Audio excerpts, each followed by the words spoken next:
אהלן, שלום לכולם. שמח לראות אתכם שוב, כל המשתתפים והמשתתפות. אני לא הייתי לפני שבועיים, ובשבוע שעבר הייתה נוכחות מאוד מצומצמת, אני מניח בגלל שזה היה ערב יום העצמאות ויום הזיכרון. אז ברוכים השבים, ואני גם שמח לשוב כאמור. אני מזכיר אנחנו מציגים את כל השיעורים של אנילה, כולל השיעור הזה ביוטיוב, כאילו בלייב, אז אתם מוזמנים ללכת לראות את השיעורים הקודמים, ובכלל הרבה מאוד שיעורים אחרים של ידידי הדרמה, שידידי הדרמה מארחים.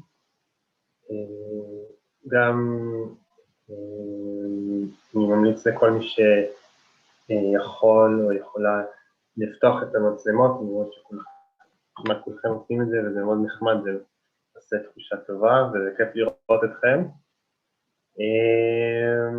אני מעלה עכשיו לצ'אט את הקישורים לדנה, למי שרוצה לתרגל לדיוות, ולערוץ היוטיוב ולאתר של ידידי הדרמה, וגם נמצא שם הכתובת מייל שלי, לכל מי שרוצה לשאול שאלה, להגיד שלום, יכול להגיע, כל עניין או בעיה, בהחלט מוזמנים ומוזמנות לדבר איתי, אני אשמח לעזור בכל עניין. אז זהו, אז אני רואה שאני התחברה, אז אני אעביר את רשות הדיבור אליה. Thank you very, very much, אנילה.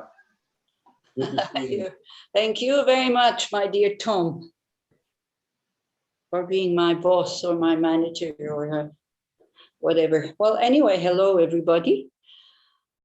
Nice to see you all.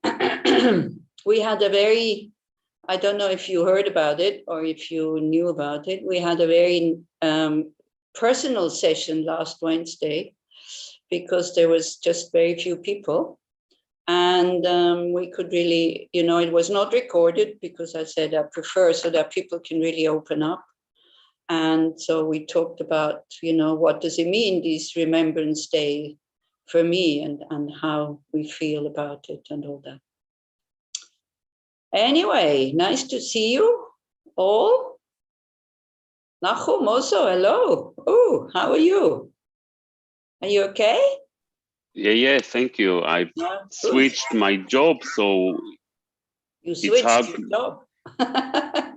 I work in another place, so I don't always manage to come Wednesdays, but I always watch it on the YouTube. Yeah, you don't have to excuse yourself. I'm just happy to see you. You know, this is thank you. Like anybody, you know, also if you can't participate or whatever, it's fine. You don't have to explain or you don't have to feel bad about it. You don't own anything to me. It's more than I own to you than you to me. So anyway. Okay, so as we said last time, again, it's this whole thing about awareness, you know, that if we do have awareness and we start to recognize our thoughts and like this, we have more inner stability, like we're not getting carried away by them.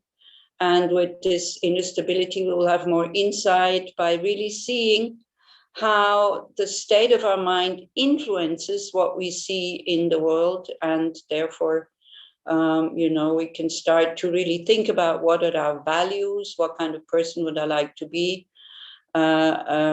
which then slowly transformation will occur. Slowly, yeah. I don't know if you remember, you know, the 3 kinds of patience. Anybody remembers that? We're still, you know, more than a year, we're still with this 6th chapter.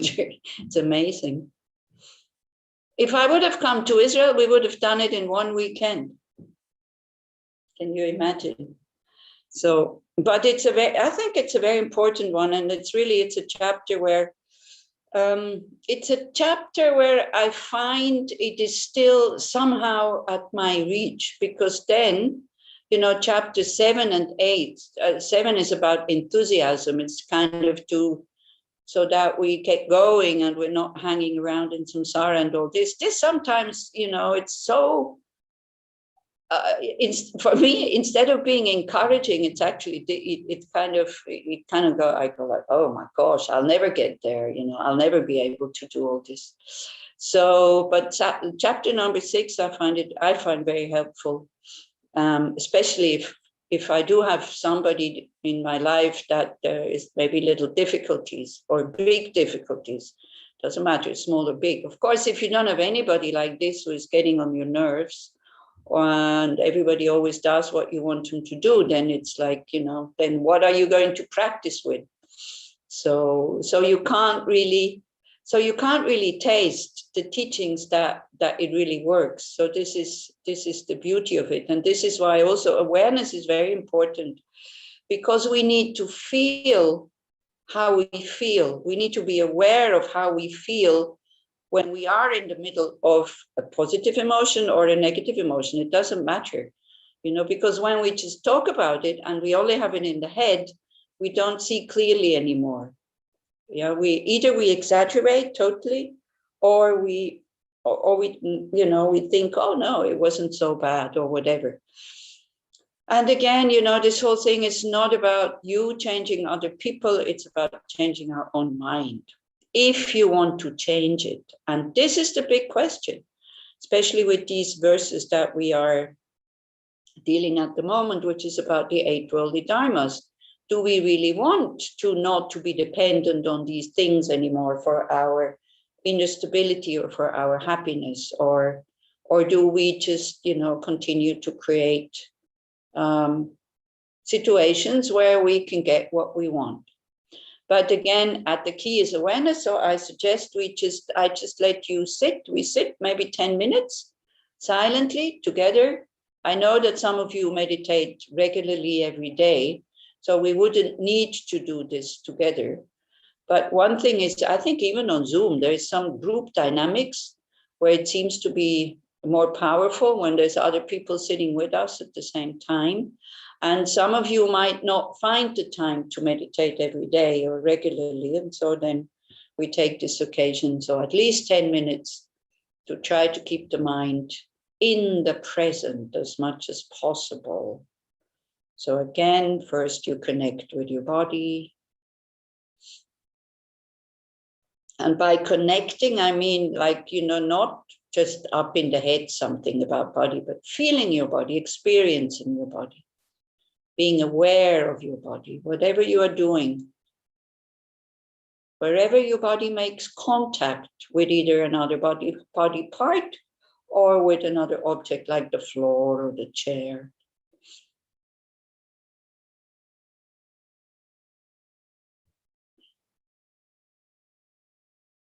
And then check, before you move, check, is the body relaxed? Is it tense?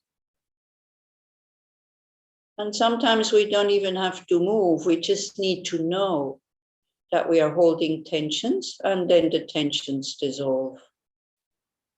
And as always, you can use your breath by either doing a body scan, starting from your feet, or maybe today we can do again this, what was it, the calm method, CALM. So first you go to your chest, and you're fully aware of the sensations in and around your chest. By breathing in, by breathing out, you become open, very spacious.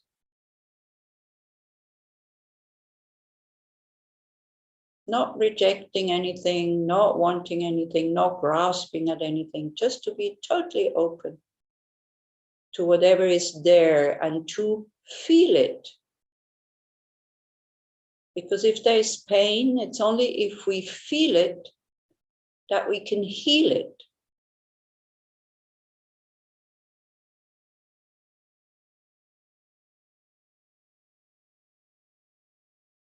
Sometimes it helps if you take a few deep breaths at the beginning. You breathe in through your nose, you breathe out through your mouth.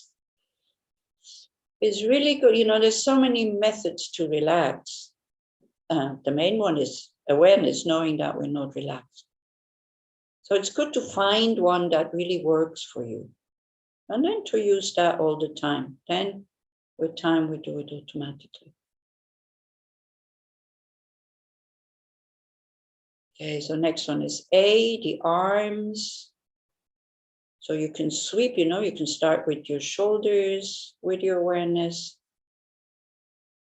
You can try if you can do both at the same time, or if you need to do one or the other. Because very often we think that we're doing it, but we're not really doing it. So check. To be aware of your arms, can you do both at the same time? Or do you need to do one after the other? It's not that, both at the same time is right and one after the other is wrong. It's just to know. And you go all the way down to your hands. And there definitely we can experience something. Feelings, sensations, tingling.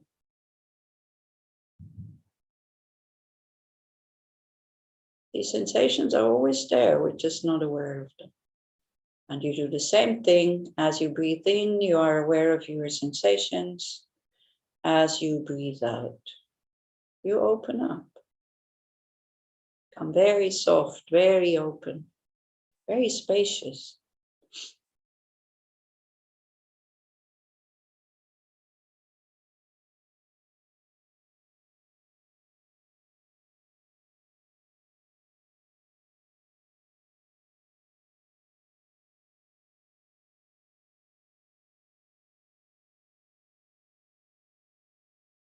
The next one is L, so that's your legs. So you do the same thing. You sweep down, starting from the hips, all the way down until your toes.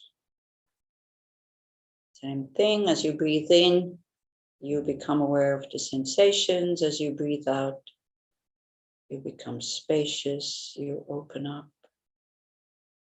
Or you can, another method is to think that all your little cells totally open, all your muscles totally let go without having to move.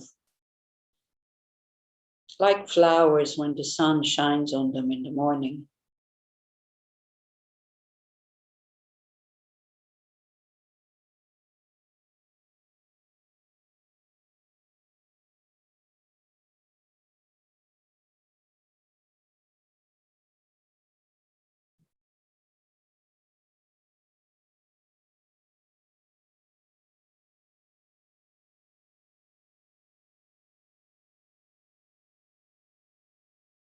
Then the last one is M, so it means mouth, but it's actually the whole face. But tensions we hold especially around our mouth and behind or around our eyes. So if you put a half smile on your face, you can feel that all the muscles immediately relax, become very soft. And very often, again, especially in the face, we're not noticing that we're holding these tensions. But if you do this regularly, then whenever you sit down, start to meditate, you don't need to go to these places. They actually relax out of habit. And then also in daily life, we go around in a much more relaxed way, which makes things not better when they're really bad, but at least it doesn't make it worse.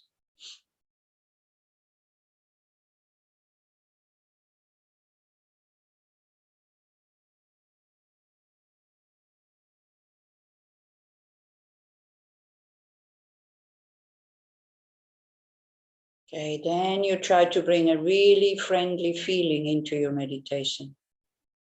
So important. Friendly feeling towards yourself. You can use words if you want, like, well, yeah, this is not so easy, but look, I am doing it. I'm making the effort, trying to train awareness, mindfulness, being present.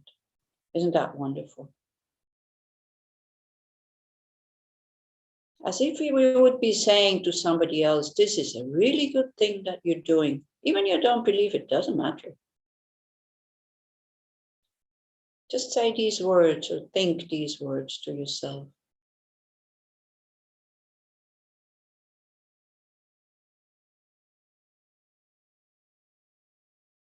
To appreciate your effort,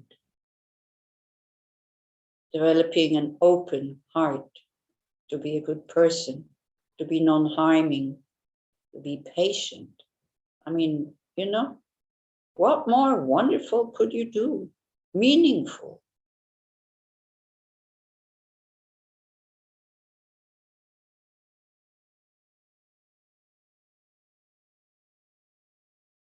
And then as an object, if you want, you can take your breath, just knowing when you're breathing in, you're breathing in, knowing when you're breathing out, you're breathing out. Or any other method that you are used to, because I'm pretty sure that all of you meditate regularly, maybe not every day, but it's definitely not the first time you sit. And so I leave you another 5 minutes silently, that whenever you feel your mind, your awareness is moving away, the moment you feel it, the moment you notice it, that's the success. Then you have already succeeded. Then you're meditating, when you know that you're not on the object. And then the mind by itself goes back. The attention goes back to the object when you notice that you were lost in thought.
Okay, again, so at the end of this awareness practice, then look, how am I? How are you? Or you ask yourself, how am I? And you really try to find out how you are.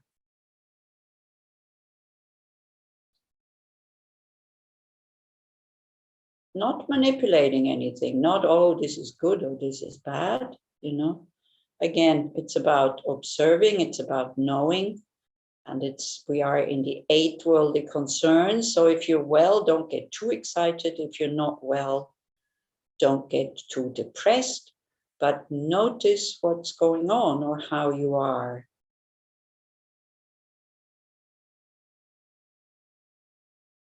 Experiencing it. Not in the head, but in the heart.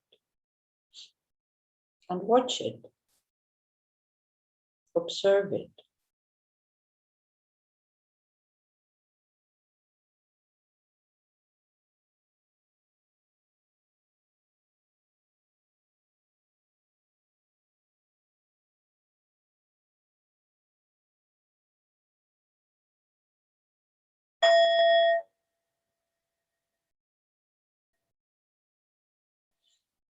Okay, thank you. So again, you can put it in the chat how you are, if you would like to, if it's not too difficult, because if you're on your phone, sometimes it's difficult, or on your iPad.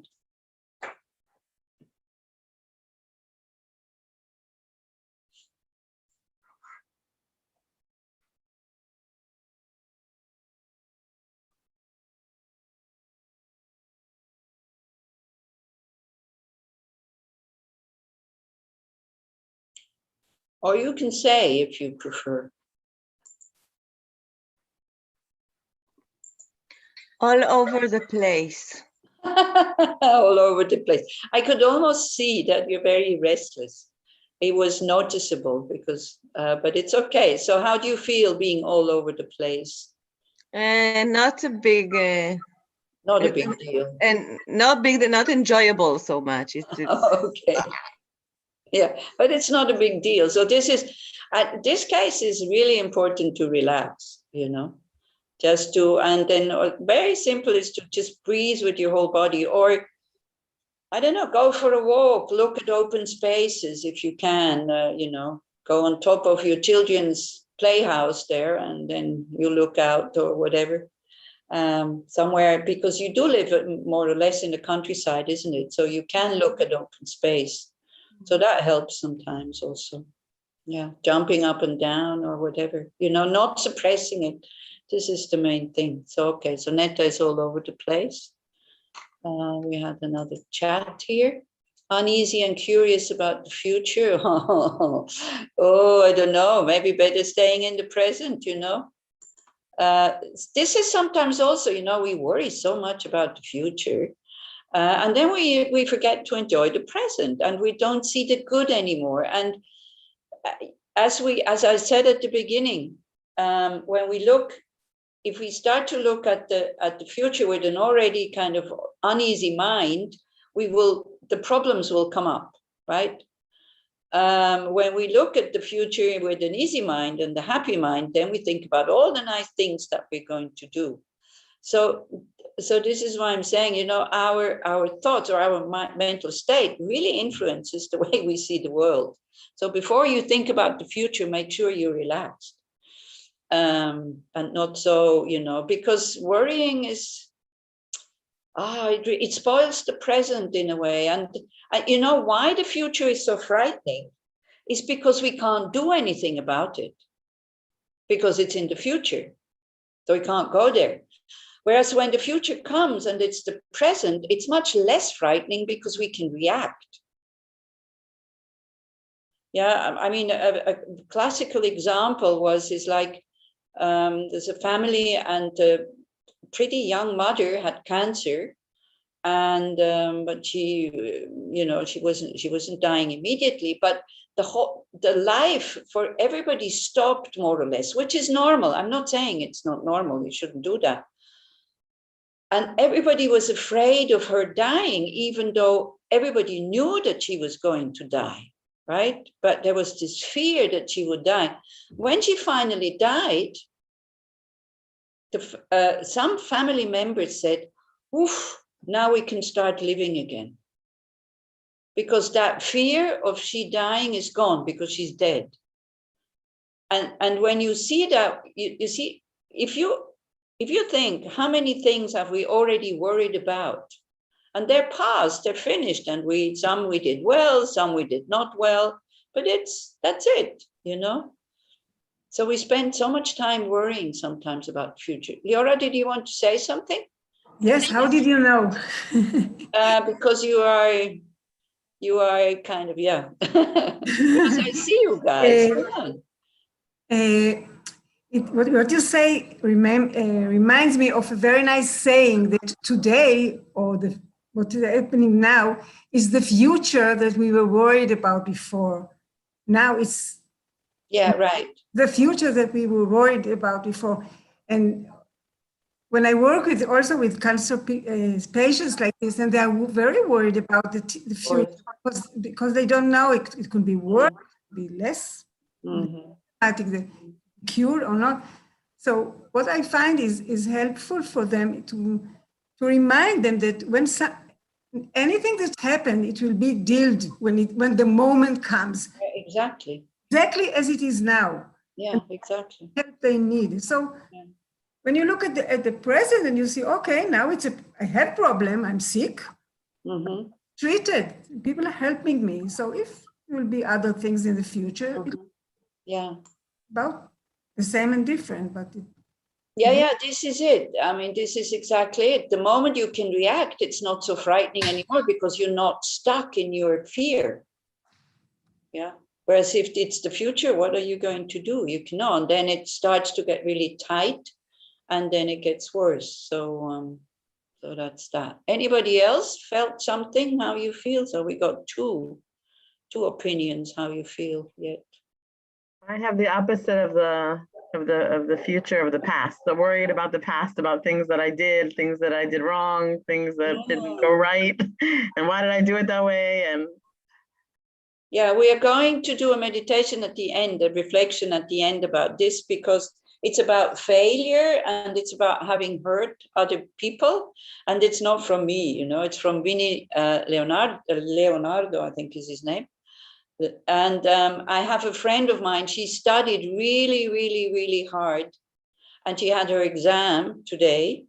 And she wanted, you know, to be a psychologist, but more a naturopath and psychologist. And she failed the exam. So, you know, she's devastated, of course.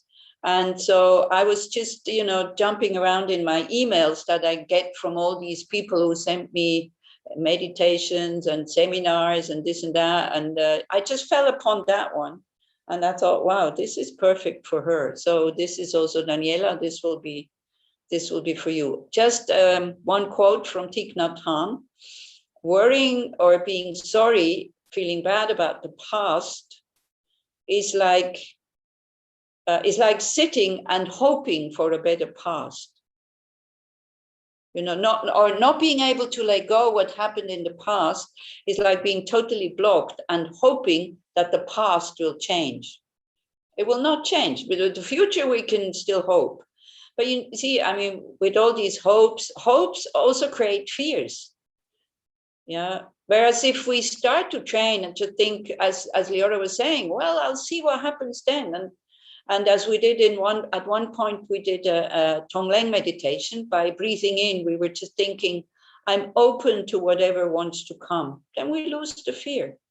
Yeah, because this giving and taking meditation, it really increases our courage. Anybody else? How you feel? You know, one word is enough.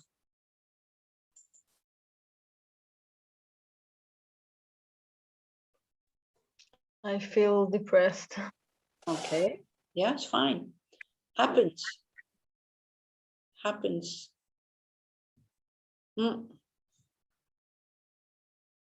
Anybody else? You know, sometimes just to give it a name and to share it with others also can be relieving a little bit. Yeah. I'm a little tired. Yeah, Gidi is tired. Only a little? Oh. Yeah, and then I have something I wrote you. I have an interview in 1 hour. And I said, oh. Oh, okay. Yeah, I mean, it's nice. It's something interesting, but Okay. Yeah. Are you going to be the interviewer? Yeah. Yeah, for the newspaper. Gidi writes very nice articles. Very good, not nice, good articles. Sorry for the word. Thank you. Oh, so superficial and nice articles. Like He's Good. like an agent for the Buddhism. He tries to explain it in scientific ways and many, but it's Buddhism. Very good. Well, you can also call it science, because Buddhism is science. Buddhism is not. Of course, it has also a religious aspect, but it's a science of the mind. So instead of studying something outside, you study your own mind. And for that, you need awareness. Okay, so I don't know if you remember, 2 weeks ago, I gave you the homework because we are still with the 8 worldly concerns. Do you remember these 4 pairs of 2, like blame, or like having a good reputation, having a bad reputation, gain and loss, receiving criticism or receiving praise, and having pain and having pleasure or pleasant experiences. Okay, so it's these verses until verse 100 are all about this, and we put a lot of importance on all these things, and we're trying to avoid one pair, that the one that we call unpleasant, and we're trying to get the other one which we call pleasant. And we were with the verse. Tom, can you give me the screen share, please?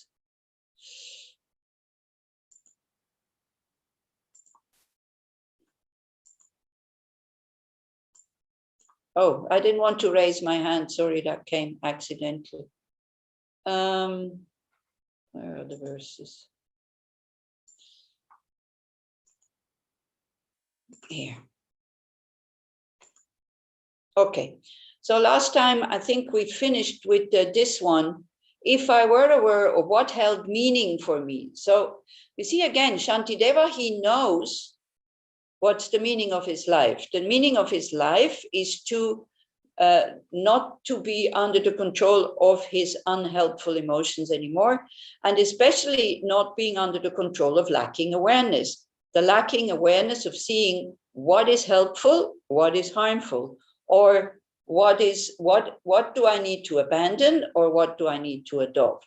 So this is why I say, if I were fully aware of what held meaning for me, kind of what is important, or what gives me what I really want, and for that we need to know what we want.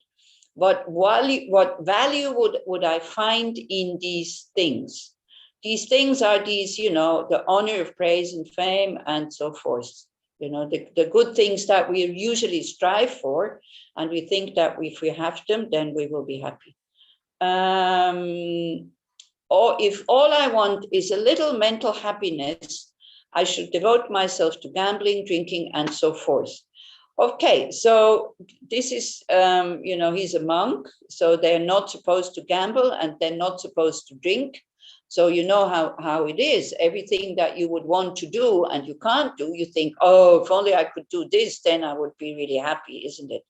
So it says, but it goes for everything. If the purpose of my life is just to have a happy life, then I can just go around and chasing after these pleasant sense experiences, as Israel was saying last time, 2 weeks ago, but these senses are always open, so we can't prevent it.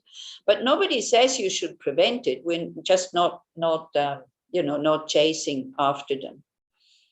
Okay, so the homework was, because these 4 so-called positive things, they give us a pleasant feeling. If you look at your bank account and you think like, wow, I really have financial security. Yeah. So one day you think like this, another day it's the same bank account, you think different, you think that maybe it's not enough. So again, it doesn't really depend on the bank account. It depends on how you, in what state of mind you are. Or if somebody praises you, you know, have you ever, it does give us a kick. It gives us a pleasant feeling. If somebody says, oh, wow, this you did so well, isn't it? What do you think? Yeah. If somebody says like, oh, wow, this really is not, I don't like this, then we're not so, you know, it's not pleasant. Feeling pain is not pleasant. Having pleasure is pleasant. What else did we have? Having a good name is kind of pleasant, as long as it doesn't put pressure on you, you know. Sometimes when people come and they don't even know you, and then they say, wow, I heard so much about you, and oh, wow, you're such, you know, you're so good in what you're doing and all this. And then if you're having a bad day, you go like, oh my gosh, you know, how will I be able to fulfill that person's expectations? But in general, we like to have a good name. So it gives us a pleasant feeling. Okay, so the kind of the homework was to remember pleasant sense experiences and to see how you feel from the memories, yeah? And then to remember, but also to remember moments when you were able to be of benefit to somebody else. And then just to, again, you know, not to manipulate anything, not to think this is good and this is bad. This whole thing, these whole reflections and looking inside is only about knowing. It's not really about changing. The change will happen by itself because we have natural intelligence. And when we start to see the difference and then we put awareness on, like, for example, very simple example, we have at the moment the tulips are out in Switzerland, and we have flower fields. I don't know if you have this in Israel also, where you can go and cut your own flowers, and then there, you know, now is by telephone that you pay, or you can also put cash into a box. Do you have this also? We have it sometimes with strawberries and with other things that you can just go and pick yourself. So yesterday I went for a friend of mine to get some, and she was so happy when I brought them, because they're so much nicer when you buy them from the field than when you buy them in the shop, because they're so much stronger also, and more colorful and somehow healthier. I don't know why, but anyway, they're more natural in a way. And also, you know, some of them are a bit crooked and this and that. So she was so happy when I brought them, and I was happy that I made her happy. And this morning she sent me a photograph of her, like the vase that she had made, and I was very happy. This afternoon I went not for me, for the Buddha, because tomorrow is Lama Chöpa, so I put them already on the altar. I don't know, you can see maybe behind me. And but I didn't have the same feeling, because I didn't hear the Buddha say thank you. I didn't hear the Buddha share his joy about these beautiful natural flowers with me. And then I noticed the difference, you know, because, you know, again, this whole thing, when I do offerings to the Buddha, if I make a nice altar, to be honest, I make it for myself. You know, it's like, I would be very happy if my guru would come in and see it and say like, oh, you know, but they never say, oh, what a nice altar anyway. So like this, but I could feel the difference. Did anybody still remember to do this homework? If not, you know, don't worry, it's okay. You can still do it. The more our awareness increases, the more we notice. And it's all only about noticing. Okay, then also 2 weeks ago, I told you that we would look at this sutra from the Buddha, which is called the 8 Vicissitudes. Oh, I opened something. Not what I wanted, sorry. If you ask me how I am, I'm totally distracted. I am totally not, I would say, not myself. I'm a bit besides my shoes, as one would say in French. But, you know, what can I do? This is the way it is. So also I have a headache. I have a good excuse, but it's, you know, I felt besides my shoes already before the headache. Can you see the text? Yes, no? Yes, okay. So we'll go through it. It's very short. It's only a page and a half. And so you see, we make, so I can see you again. We make such a big difference between being depressed and being happy, between, between getting criticism or getting praise, between having gain and between loss. Yeah, for us, these two things are totally different, isn't it? Instinctively. Yeah, and this is why we run after one and after the other. And here comes this Buddha who sometimes says really strange things. And he says these two things are the same. Happy, depressed, same. Gain, loss, same. Pleasure, pain, same. So let's see what he means with this, and then maybe we can understand. Okay, so these 8 vicissitudes of life. Vicissitudes is something that changes all the time, like a flag in the wind. I think last time maybe Netta or somebody was looking it up in Hebrew, isn't it? Okay, so these 8 worldly conditions. O monks, keep the world turning around and the world turns around. These 8 worldly conditions means we cannot escape them. They come and go. It's like, it's very much part of our life. You know, you cannot avoid them. Same way you cannot avoid pleasure, you cannot avoid pain. When karma comes, when the outside condition is there will be pleasure or there will be pain. This is it. We have no control. Okay, so he's asking what 8? So it's gain and loss, fame and disrepute, praise and blame, pleasure and pain. These 8 worldly conditions, monks, are encountered by an uninstructed worldling, and they're also encountered by an instructed noble disciple. So, you know, somebody who's very realized still has pleasure and pain. Somebody who has absolutely never heard about this, that they are the same or not the same, that it happens to them as well. So the difference is between these two. The difference is not between gain and loss. So what now is the distinction, the disparity, the difference between an instructed noble disciple and an uninstructed worldling? Lord, our knowledge of these things, it has its root in the Blessed One. It has the Blessed One as a guide and the resort. It would be good indeed, Lord, if the meaning of that statement would be explained by the Blessed One.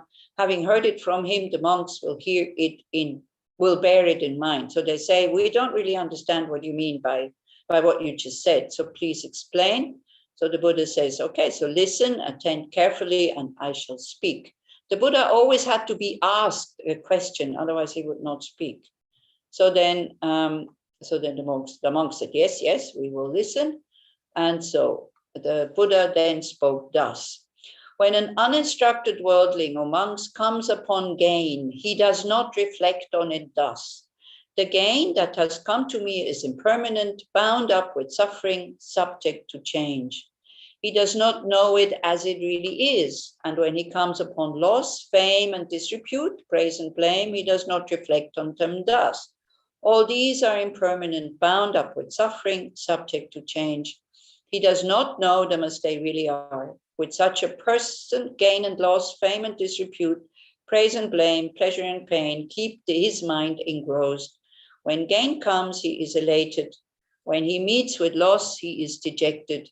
When fame comes, he is elated. When he meets with disrepute, he is dejected. When praise comes, he is elated. When he meets with blame, he is dejected. When he experiences pleasure, he is elated. When he experiences pain, he is dejected. Being thus involved in likes and dislikes, he will not be freed from birth, aging, and death, from sorrow, lamentation, pain, grief, and despair. He will not be freed from suffering, I declare. Means he will not be freed from samsara, from this uncontrolled rebirth again and again and again under the control of our unhelpful emotions. We will have to keep circling. So then he says, but O monks, when a well-instructed noble disciple comes upon gain, he reflects on it thus. This gain that comes to me is impermanent, bound up with suffering, subject to change. And so he will reflect when loss and so forth comes to him. He understands all these things as they really are, and they do not engross his mind. Thus he will not be elated by gain or dejected by loss, elated by fame or dejected by disrepute, elated by praise or dejected by blame, elated by pleasure or dejected by pain. Having thus given up likes and dislikes, he will be freed from birth, aging, and death, from sorrow, lamentation, pain, grief, and despair. He will be freed from suffering, I declare. This, monks, is the distinction, the disparity, the difference between an instructed noble disciple and an uninstructed worldling. Loss and pain, disrepute and fame, praise and blame, pleasure and pain, these things are transient in human life, inconstant and bound to change. The mindful wise on discerns them well, observant of their alternations. Pleasant things do not stir his mind, and those unpleasant do not annoy him. All likes and dislikes are dispelled by him, eliminated and abolished. Aware now of the stainless, griefless state, he fully knows, having gone beyond. Sounds a bit boring, doesn't it? Life will become very boring if we don't have likes and dislikes anymore. Yeah. So you see, because when things are not good, that they are impermanent, this we like to remind ourselves. Yeah. When things are going really well, that this is also impermanent, this we don't want to think. Yeah, if somebody, you see, you would never go to somebody who's really happy. You would never go to them and say, oh, you know, this will pass. Whereas when somebody is sad and somebody is not well, very often we say, oh, don't worry, it will pass. Yeah, and it's a very good advice. But the advice we have to use for ourselves, and not just for the unpleasant things, because then again, we are off balance. Yeah, but also for the pleasant things. And what do you think will happen if things go really well and we go like, ooh, you know, this will pass? It's funny when it's unpleasant, we're not going, ooh, this will pass. We're going, this will pass. What will think will happen when with the pleasant things, we think that they will finish? Why do we not want to think like this?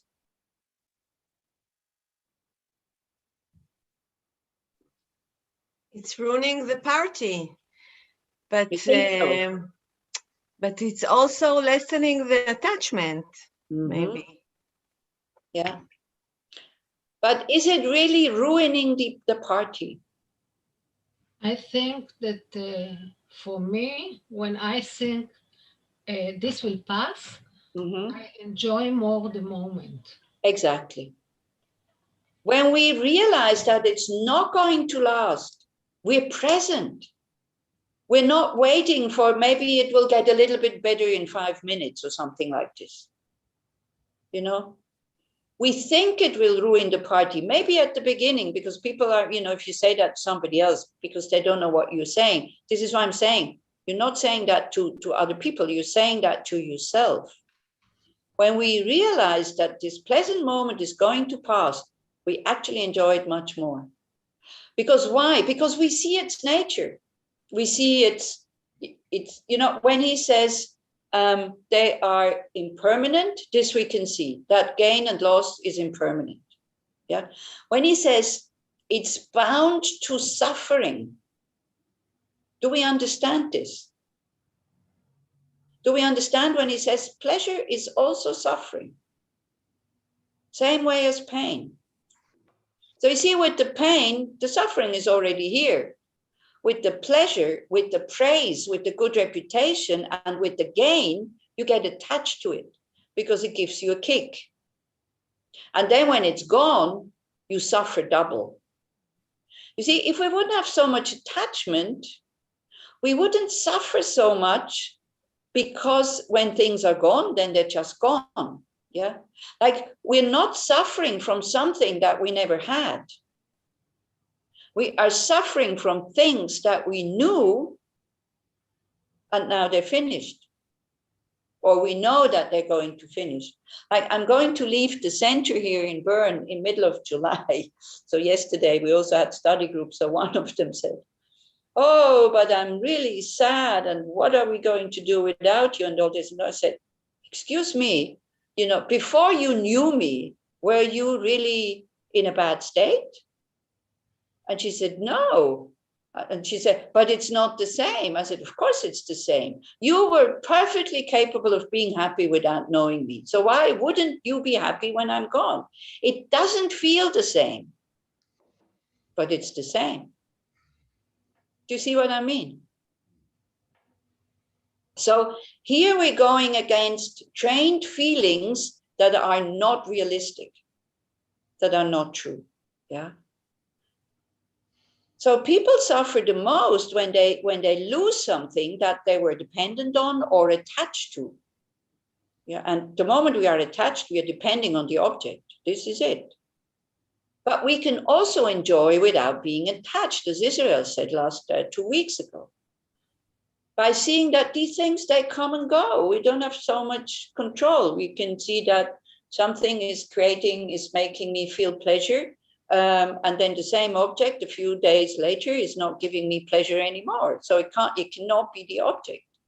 When we start to study this, but we will have attachment until we get rid of this grasping at the really existing inherently from its own side existing self. We will have attachment whether we want or not. But what we can do, the feeling of being attached to it is still there, but what we can do, at least we cannot fall into its trap so much anymore and think, oh, I'm happy because I have the object. This is what we can do. And then it lessens a bit. And knowing that it's impermanent. So it's not that as Netta says, it lessens the attachment, but it actually increases the interest and the being present with the object. So that's really good to notice. Anila, yeah, I have hard time in this, when I have this state of mind of gratitude, of knowing that things are fragile, and I'm this period of time, I'm, how do you say, going through, there's a very bad illness that I'm companionship, I don't know how to say, melava.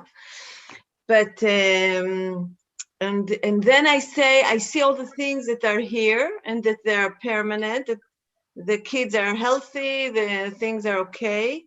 But then it comes the anxiety that it's fragile. Yeah. I want to talk about these anxieties.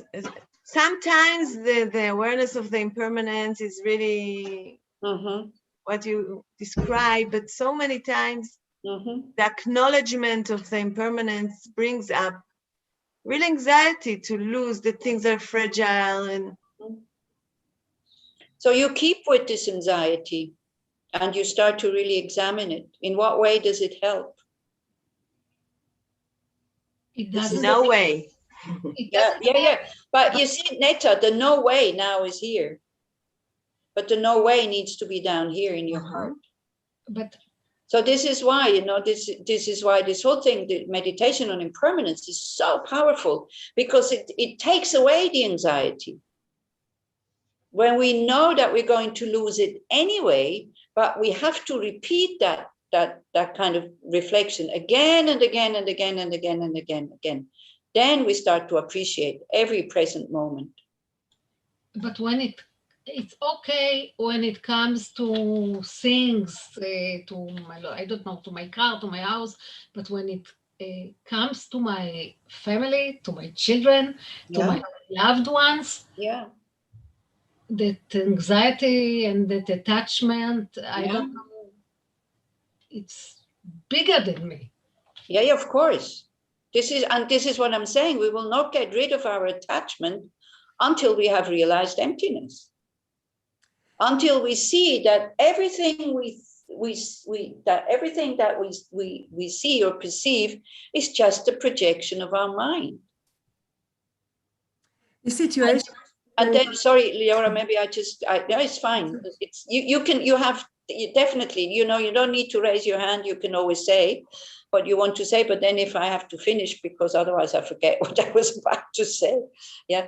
And then if you can counteract it with bodhicitta, like, I'm not the only one having these anxieties, it really opens up your heart. You know, this whole thing about self-compassion, remember, you need these three aspects in order to counteract these anxieties, depressions, and whatever. First, you need to have kindness towards yourself that you have anxiety or depression or fear or whatever. Yeah. Knowing that it's normal to have this as long as I'm in samsara. You see, we only think we shouldn't have it, but as long as we grasp onto this I, we will have it, whether we want or not. Yeah. So this is what we have to work with from time to time, to look for the I who is anxious. Yeah. Okay. So, so with the self-compassion is, you need awareness. You need the awareness to be able to stay with that unpleasant feeling without, wanting to go away, without resistance. As if you are watching a patient, Netta. You know, when a patient talks to you, you listen to the patient. You're not his emotions, but you are aware of his emotions, or her. Yeah. So we can try to do the same thing with us. So then you need awareness, and then it's, and to really say, yes, this is bad. This is, all these things that can happen to my loved ones. It's not a good situation. We're not making it better by saying it's impermanent and it's bound up with suffering. But when we can stay with the pain, as I said before, and this is Vinny Leonardo who says this, if you feel it, you can heal it. If you don't feel it, you can't heal it. But it needs courage. It really needs courage to stay with these heavy emotions. And now this, I am talking to you guys. So please, for the psychologists on this thing here, maybe your patient is not ready to feel that pain. So then don't go like with, it's a great sentence for a practitioner, somebody who practices awareness and mindfulness and all this. If you can feel it, you can heal it, because you have the confidence that you can heal it. But if somebody doesn't practice spiritually, of course, they also have to feel it, I guess, but sometimes it's not the right moment. And sometimes also for you, it's not the right moment. Then you distract yourself, but distracting yourself until you open up again, and then you go back to it. Don't, fear and anxiety, I think, is the emotion that most locks. That is really difficult to loosen it up and to get it. Anger, somebody distracts you or something like that, boom, it's gone. When somebody comes into the room that you love or whatever, or you master, your guru comes into your room, boom, anger is gone, because you don't want to show your angry face. But with fear and anxiety, that really, really locks. And this is why you have to train with more easier emotions, how to make the step out of an emotion to watch it. Right? So this is it, like this awareness that goes with kindness, and to recognize, yes, this is difficult. And then to ask yourself, okay, what do I need right now?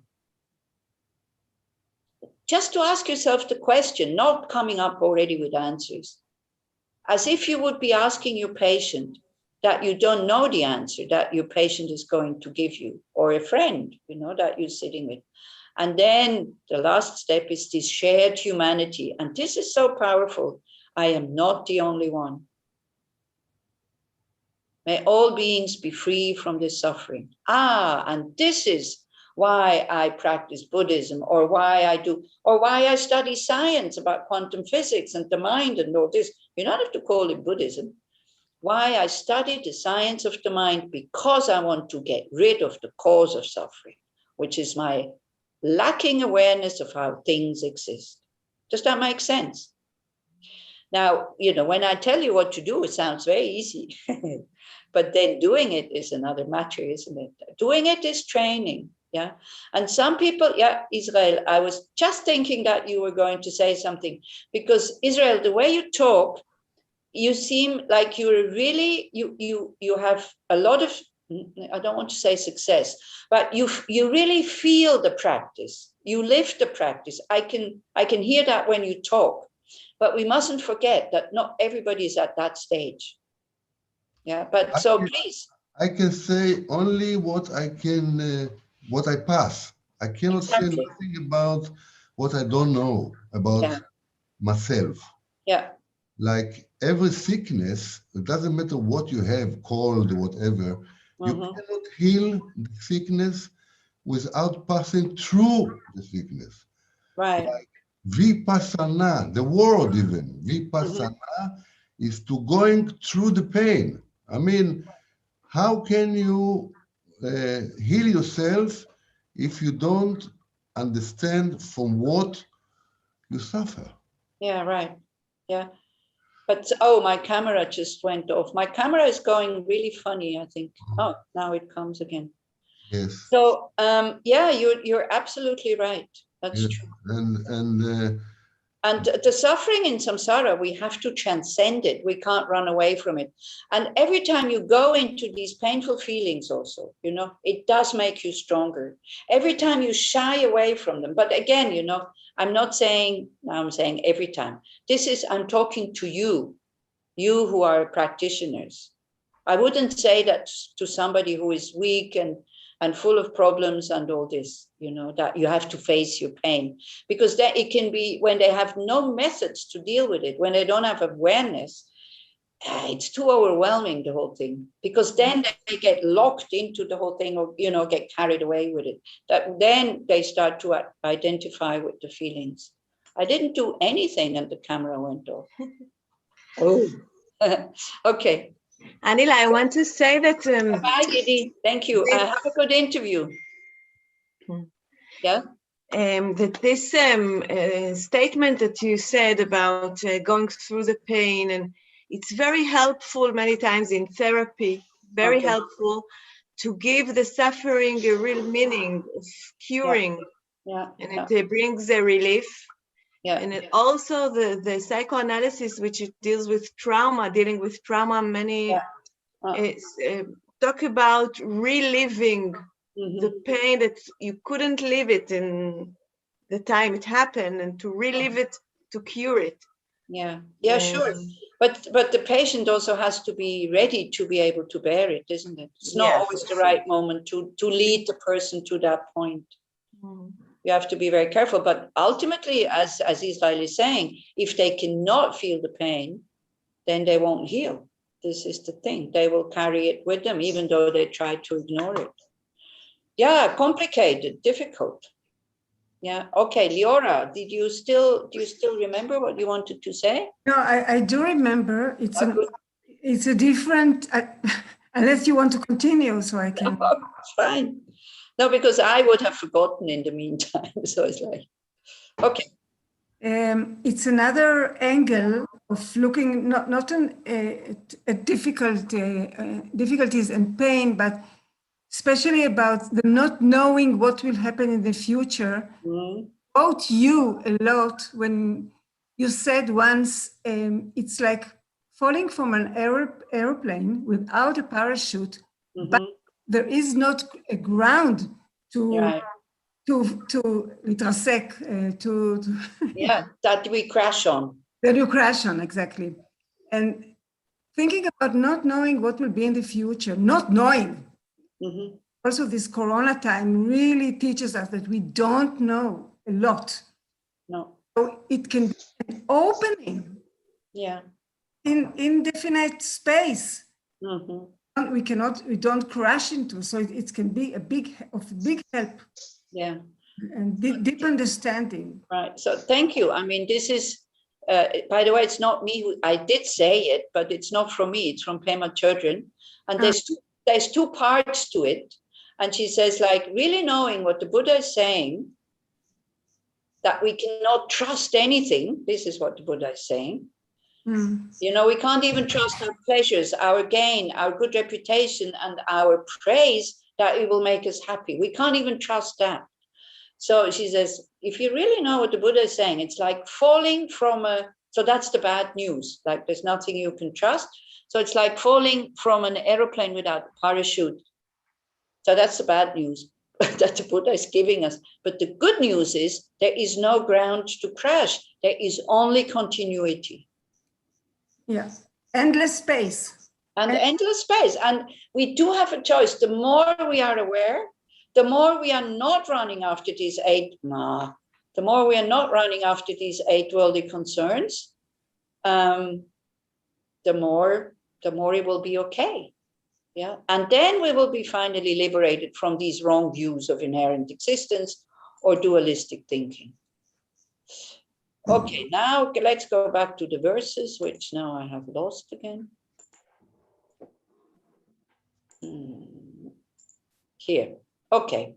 So then he keeps saying, he continues, yeah, like, first of all, we have to look, what do I really want? Do I just want to have a so-called full and happy life, full of gain, full of praise, full of pleasure, and full of good reputation, like everybody loves me, fame?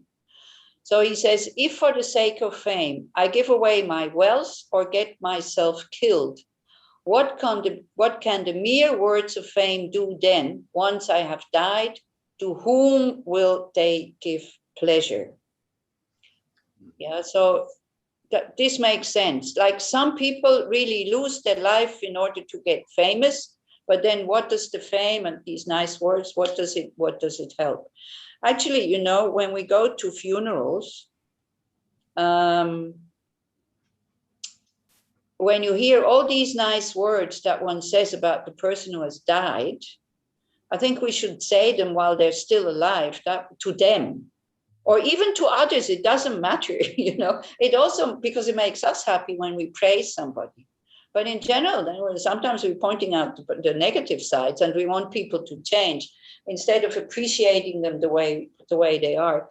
You know, if we have the choice between somebody who has died the way they are and some things got our nerves, to keep them as they are, or, you know, having to let them go, I think we would really happily keep them as they are, without wanting to change them anymore. So I think, you know, and all these monuments when you're dead and all this, and, you know, one day you're a hero and then they tear you down like they did in the United States when they started, you know, like this whole thing about, like sometimes heroes are not very nice people, by the way. You know, they got their fame because of a lot of negative things they did.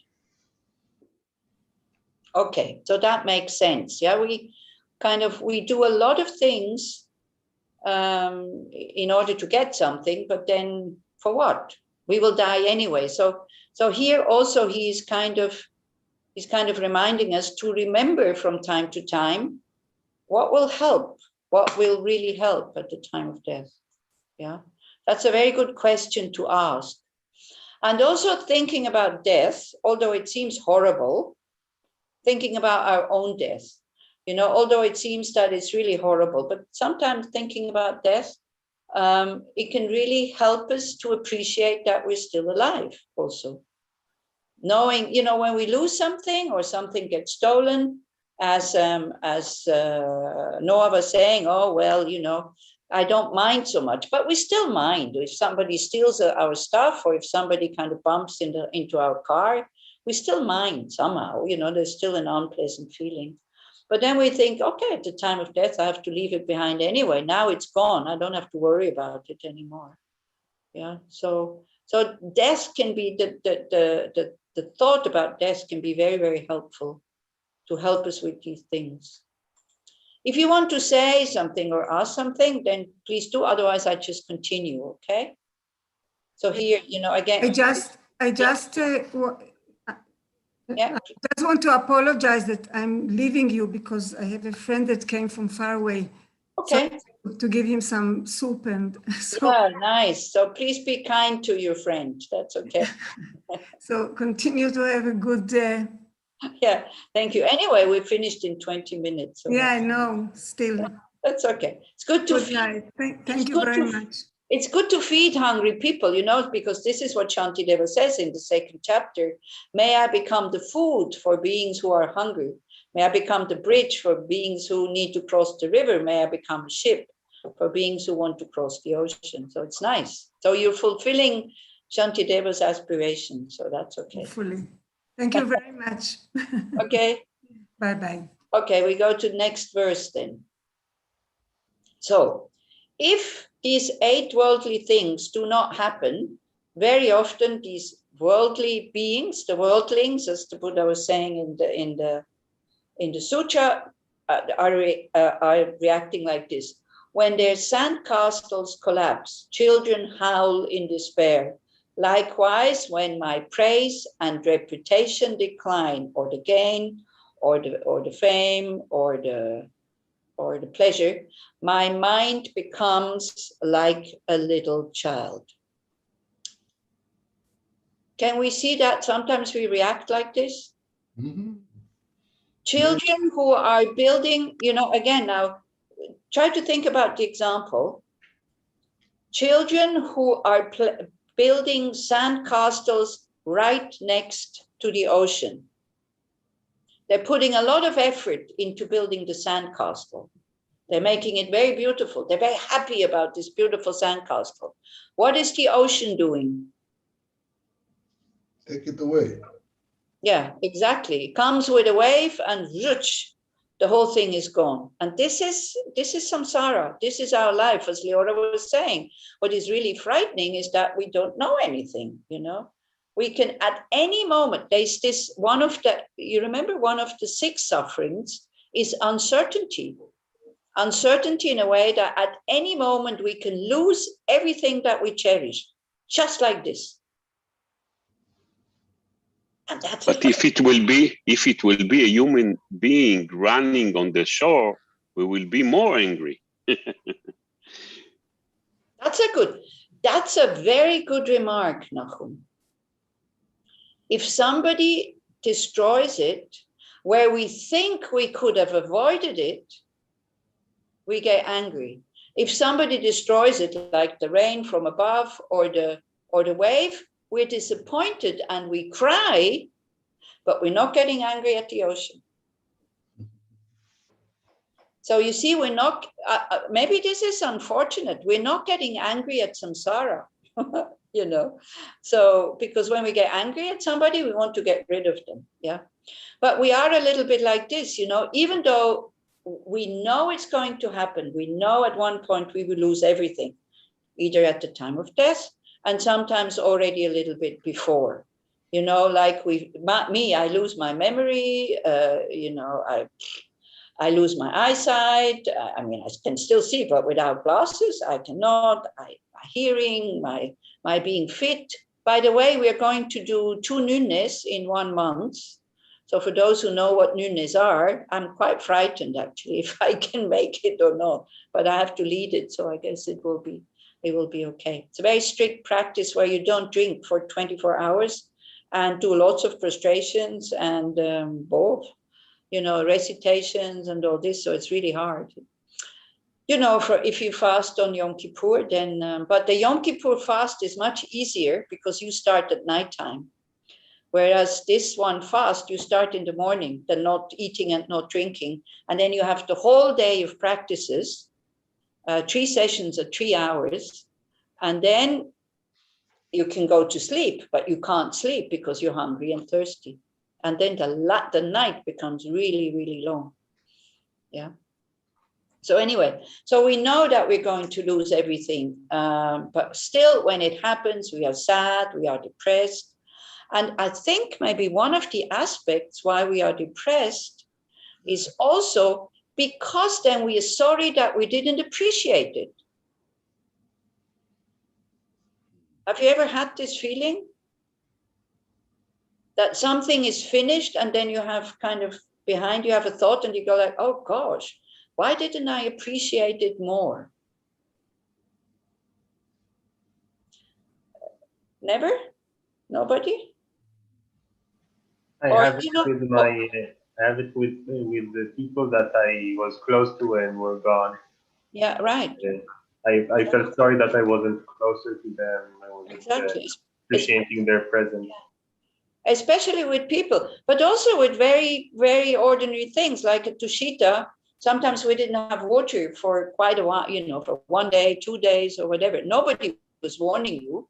You know, here in Switzerland, we had like Monday, we didn't have water. So you get a thing from the municipality from 8 to 11, there's no water. At 11 o'clock, the water comes back, no problem. But in India, you never know when it will come back. So when you open the tap, and you haven't filled your bucket, then you go like, you know, because you were counting that the water is going to come.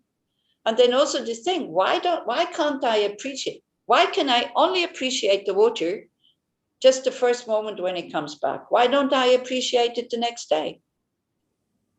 Yeah, it all comes from this false security that things will go the way I want them to go. Yeah. So can we relate to that? To this whole thing about the children play, you know, kind of starting to cry. Yeah, so I can read you the commentary by Pema Chodron about this verse. And she says, life is fleeting and over quickly. We spend so much energy getting others to like us, but our reputation, like anything else, is as fickle as a, sorry for the, my camera is fickle, I can see here. Our reputation, like everything else, is as fickle as a sandcastle and becoming dependent. And becoming dependent brings so much unnecessary pain. It may be better to see yourself as a character in a play. So this is going to be your homework. Whatever your situation you will encounter this week, or actually it will be 2 weeks, because next Wednesday I have an important meeting that I have to participate. I cannot skip it, and it's on Zoom. So you can just do a discussion group and you can tell each other which role you took. So, you know, when we think that this is, because what is samsara? It's just a play, it's just a theater. And it's our own mind who has written the script on top of it, you know, from before. And other people are just like conditions. So when you, especially when you face a difficult situation, then you think, I am Bodhisattva Tom. How is Bodhisattva Tom now going to react in this situation? But I'm just the actor Bodhisattva. I am having the role of a Bodhisattva. How am I going to react in the difficult situation and also in the pleasant situation? Do you understand what I'm saying? Good. Wherever you go and wherever you move, it is just like a movie, and you have a choice how you want to play the role. Give yourself that choice, how you want to play the role. Yes, Israel? No, I say it's a very great exercise. Mm-hmm. It's fantastic. Yeah. It's really good. You can change your role. You can change your, for the sake of the playing, you can put yourself in the other situation. I mean, if you can. Yeah, how you can. The other person feel what you do. I mean, yeah. If you are, I mean, yeah, nice. Yeah, you can also do that. But what I would like you to do is to, how do I want to play that role? Do I want to be the angry, impatient, anxious, or whatever person? Or, you know, how do I want to react to the situation as the Bodhisattva Israel? Yeah. That's the, you know, but it's just a game, okay? It's just a play. Try it. Yeah. It can be quite entertaining. Yes, Elisheva. I like this exercise because usually I'm not so good when I'm succeeding in things. Uh-huh. I'm running away all my life. Okay. So when it's tough, and I have to fight and struggle, I'm doing it. But when it's easy and I have present from life, oh, Interesting. for me, I'm going. So now I have the opportunity. Maybe I have the opportunity to make some money in real estate. Okay. It also came to me. I didn't do anything. It came to me. And I'm thinking all day long, oh, how will you ruin it again? Okay. And go back to poverty. Okay, now And say, you oh, I'm happy, I'm going to the beach, I'm okay. No. Now But you have to learn to play the role of somebody who has success. Yes, it's very difficult for me. It's not a joke. It's really very difficult for so me. then don't take, then just don't make it personal. Just think it's just a role. I'm just playing, I'm just an actor. I'm going to be acting the successful Elisheva. Yeah. And then we'll see what happens. Okay, so it's also good to observe, like when you are depressed or when you're sad or when you're angry, to really think. When we see children who are crying at the beach because their sandcastle is destroyed, we have compassion for them, and we're trying to understand that we're trying to explain to them that this is normal so that they can accept it. So try to do this to yourself. You see, when we look at children, when they cry, we don't take them so seriously. Yeah. We think, well, they're crying about something that was not to be avoided. But then when we cry, we think it could have been avoided. I know I'm talking around three corners. Do you see what I mean? Just maybe close your eyes and see children playing at the beach and having a beautiful sandcastle. And then the wave comes and the sandcastle is destroyed. Check your feelings. How would you feel? How is your sensations in your body when you see this? And what would you want to do?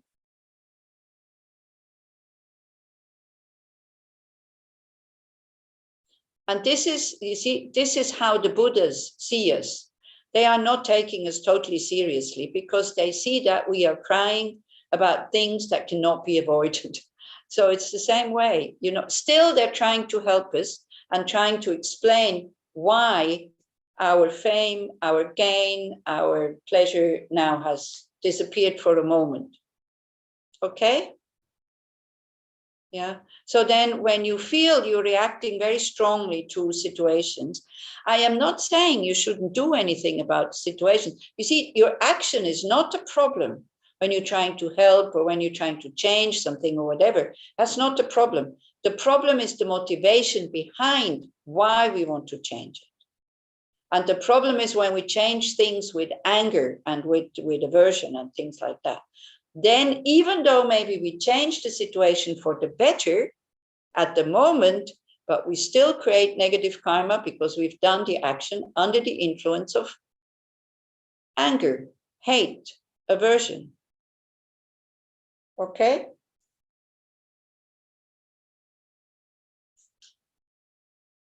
Okay, so... may I add something?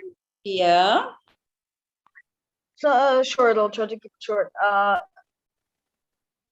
It's about the homework that you said that we can play a role with our mind, that whenever situation that we are at, we can remember to have the choice on whether we want to play the bodhisattvas or to play the samsara creature. Yeah. And I just wanted to add that I use it as a very I use it as a foundation for practice. I'm really young, so I'm really confused about whether I want to focus on my art or whether I want to be an activist for animal rights and many things. So what helps me is, in general, I'm saying it because I think it will help. What helps is that I view the world as it is, as a neutral object, as a neutral thing, and then I'm just something in it that I can add energy, add karma. I can add karma. I don't can. I am adding karma to the world. So but if I think of myself as only that, I'm just adding karma to the world, of just something that will add karma in this way or this way, then I'm not me, I'm not something who experiences the world, I'm just something to add, then it helps me to understand what is the most moral things to do, or the things that are just helping in. So in general, when I view it like that, this is really easy, the homework is really easy. I mean, it's because I'm not. Well, you see, Hagar, homework doesn't have to be difficult. It can also be very pleasant. Yeah, of course. I just wanted to add that. Yeah, exactly. So it's also, it's also good when things collapse or things are not going the way we want them to go, always to remember our values and our potential. And this is a big problem for us Westerners, that we don't really trust our potential, that we can be totally good. This is our problem. And so we're not looking for it. As I said last time, I think I said, if we want to find gold, we need to dig a lot of earth. But once in that spot you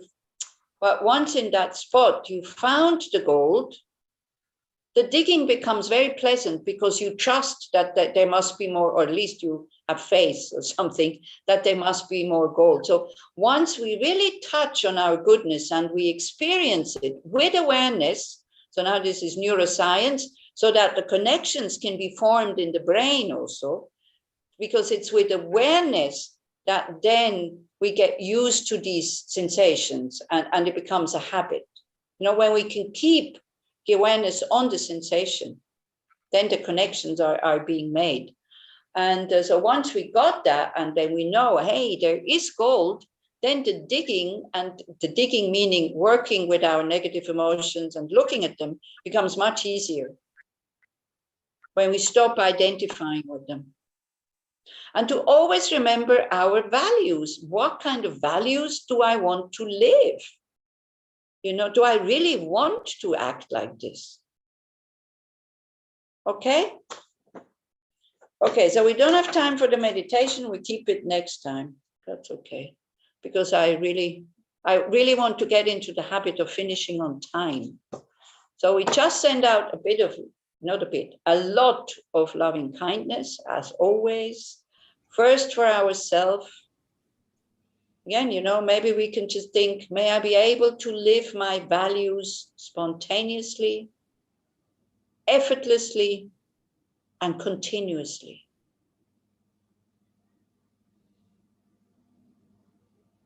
May I be safe from being under the control of my unhelpful emotions and wrong views.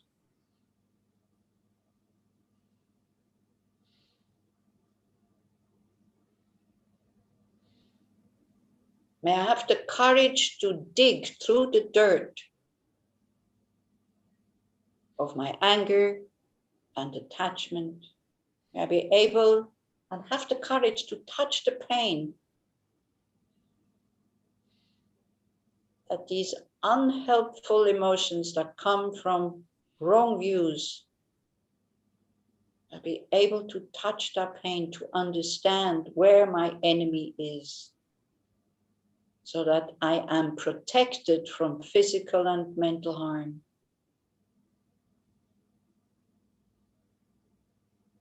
And if you can think that, with a lot of intensity, with a lot of goodwill, not with, oh, it has to happen immediately, but may that really happen. May I be able to live my values spontaneously, continuously, and effortlessly, like a Buddha. And then we want to share these values, and we visualize these values as a ball of light in our heart. With every out-breath, it becomes bigger so that it fills our whole body, and our body becomes a body of light. This is also a very helpful exercise. The body is not as solid as we think. So you turn it into a body of light. And then the light, like it does with the sun, it shines out in all directions, touching each and every sentient being. And we send that light with the thought, may all beings be able to live their values, which all beings have, their potential of loving kindness, of spaciousness, of goodness, of intelligence, to know what brings suffering and what brings happiness.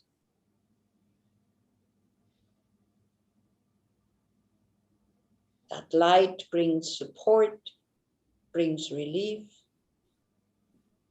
And we think through that light, may all beings be free from fear, anxiety. May they be loving and peaceful.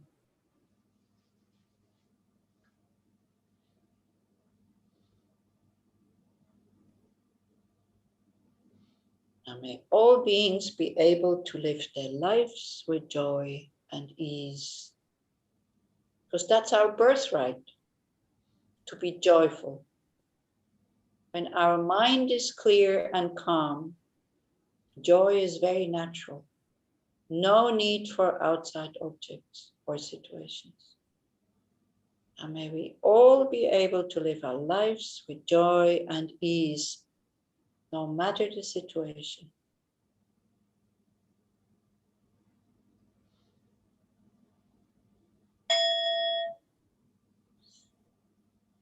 Okay, my dears, thank you very much. Thank you. So you have 2 weeks for your homework. Because then I meet you, I don't know the date, but anyway, Wednesday in 2 weeks. Okay? Thank you. Thank you very much. Thank you very much. Thank Enjoy you. life Night. and sleep well.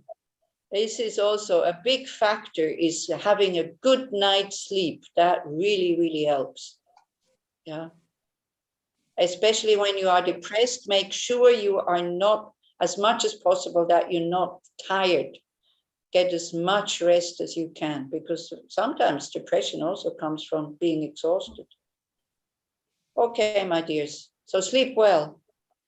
Thank you very, very much. Okay, bye. Bye. תודה לכולם, תודה רבה. תודה. ולגבי, רק שאני אגיד לגבי שבוע הבא, אז באמת אני לא תוכל להיות, אבל אני אפתח את הזום, וזה תהיה כמו שעשינו בעבר, זה מפגש של שיחה פתוחה, שיתוף, לא מוקלט, ומי שרוצה או רוצה להצטרף מוזמנים בחור. אז שיהיה לכולם ערב טוב, ונתראה בשבוע הבא. לילה טוב.